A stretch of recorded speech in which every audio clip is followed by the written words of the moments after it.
Hello. आज के इस एक्सप्लेनर में आपका स्वागत है। क्या आपने कभी पुरानी तस्वीरों की कोई एल्बम पलटी है? वो तस्वीरें जो हमें किसी बीते हुए कल में ले जाती हैं। आज हम शर्ली टॉल्सन की एक बेहद खूबसूरत और दिल को छू लेने वाली कविता अ फोटोग्राफ की गहराइयों में गोता लगाने वाले हैं। हम जानेंगे कि कैसे महज एक साधारण सा गत्ते का टुकड़ा, एक पुरानी तस्वीर, अपने अंदर एक पूरी की पूरी जिंदगी और उससे जुड़ी यादों का समंदर समेटे हुए हैं। तो चलिए बिना किसी देरी के शुरू करते हैं। तो इस कविता की शुरुआत एक बहुत ही ठोस चीज से होती है, एक पुरानी तस्वीर। कवयित्री कहती हैं, the cardboard shows me how it was. दरअसल आज की तरह पहले डिजिटल फोटोज नहीं होती थी, है ना। तस्वीरों को सुरक्षित रखने के लिए उन्हें गत्ते यानी कार्डबोर्ड पर चिपका दिया जाता था। इस तस्वीर में जो दृश्य है वो बहुत ही प्यारा है। इसमें कवयित्री की माँ अपनी 2 कजिन बहनों, बेटे और डॉली के साथ नजर आ रही हैं। अब यहाँ एक शब्द का इस्तेमाल हुआ है, पैडलिंग। अगर आप सोच रहे हैं कि इसका मतलब क्या है, तो पैडलिंग का मतलब होता है समंदर किनारे उथले पानी में छप-छप करते हुए चलना। जरा इस तस्वीर की कल्पना कीजिए। तीनों लड़कियां समंदर किनारे मस्ती कर रही हैं और कवयित्री की माँ, जो उस वक्त महज 12 साल की थी, उन्हें यहाँ बिग गर्ल कहा गया है क्योंकि वो उन तीनों में सबसे बड़ी थी। उन्होंने प्यार से अपने दोनों छोटी कजिन बहनों के हाथ पकड़े हुए हैं। ये पल एकदम जीवंत है, मानो कल की ही बात हो। समंदर के किनारे तेज हवा चल रही है, उन बच्चियों के बाल हवा में उड़ रहे हैं और वो अपने उड़ते बालों के बीच से मुस्कुरा रही हैं। सामने उनके अंकल हैं जो कैमरा लेके ये फोटो खींच रहे हैं। कवयित्री अपनी माँ के उस 12 साल वाले चेहरे को अ स्वीट फेस कहती हैं, एक बेहद प्यारा, मासूम और बेफिक्र चेहरा। एक ऐसा चेहरा जो खुद कवयित्री के जन्म से बहुत बहुत पहले का है। प्रकृति की शाश्वतता और मानव जीवन का अस्थायीपन। अब हमारी ये चर्चा बचपन की उस मासूम याद से आगे बढ़कर एक बहुत ही गहरे दार्शनिक विचार की तरफ मुड़ती है।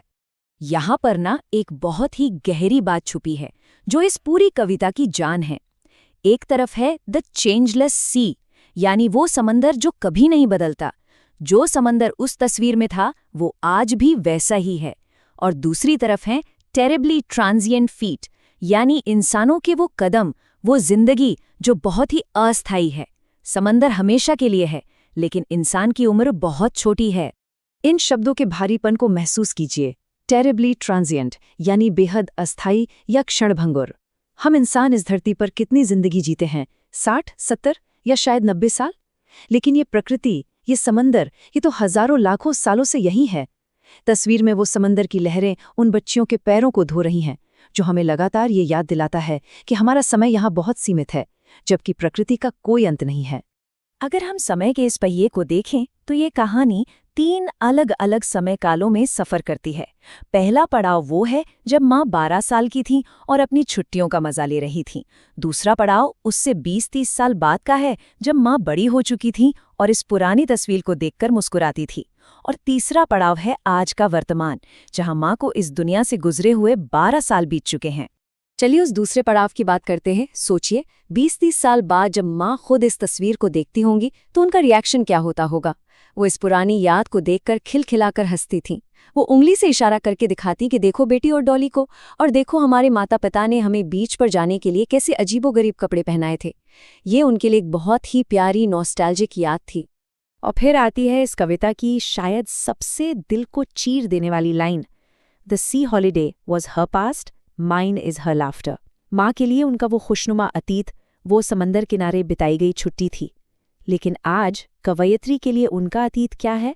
उनकी माँ की वो हंसी जो अब कभी वापस नहीं आएगी। दोनों की अपनी अपनी बहुत ही प्यारी यादें हैं जो अब सिर्फ एक बीता हुआ कल बनकर रह गई हैं। ये असल में एक दोहरे नुकसान की कहानी है, एक डुअल लॉस। माँ ने वक्त के साथ अपना वो मासूम बचपन और वो समंदर की बेफिक्र छुट्टी खो दी, और कवयित्री ने अपनी माँ को ही हमेशा के लिए खो दिया। दोनों ही मामलों में वक्त के इस निर्दयी बहाव ने कुछ बहुत ही कीमती उनसे छीन लिया है।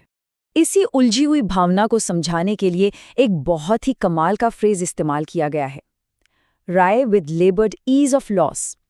इसका क्या मतलब है?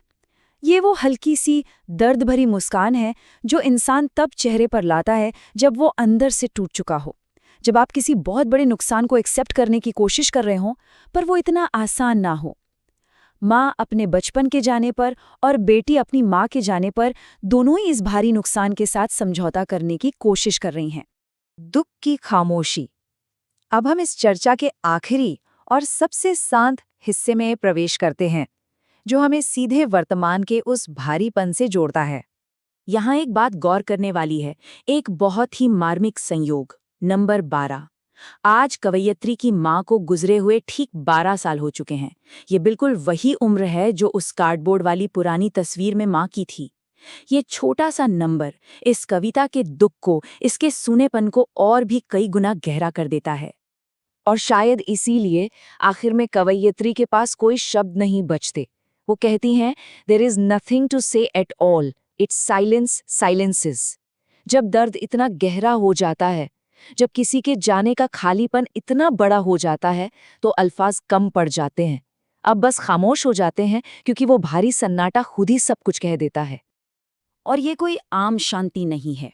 माँ की अनुपस्थिति ने एक ऐसा सन्नाटा पैदा कर दिया है जिसने कवयित्री की पूरी दुनिया को चुप करा दिया है। ये दुख की वो सुन्न कर देने वाली खामोशी है जो इंसान के अंदर तक बस जाती है। तो इस पूरी चर्चा के बाद मैं आपको एक सवाल के साथ छोड़ना चाहता हूँ। जरा सोचिए, कैसे एक साधारण सा गत्ते का टुकड़ा एक पल भर की जिंदगी को अपने अंदर हमेशा के लिए कैद कर सकता है, और कैसे इंसान के जाने के बाद वो महज एक तस्वीर पीछे एक इतना भारी और ना खत्म होने वाला सन्नाटा छोड़ जाती है। ये सवाल और ये कविता दोनों ही हमारे अंदर लंबे समय तक गूंजते रहते हैं। इस एक्सप्लेनर में मेरे साथ जुड़ने के लिए आपका बहुत बहुत शुक्रिया।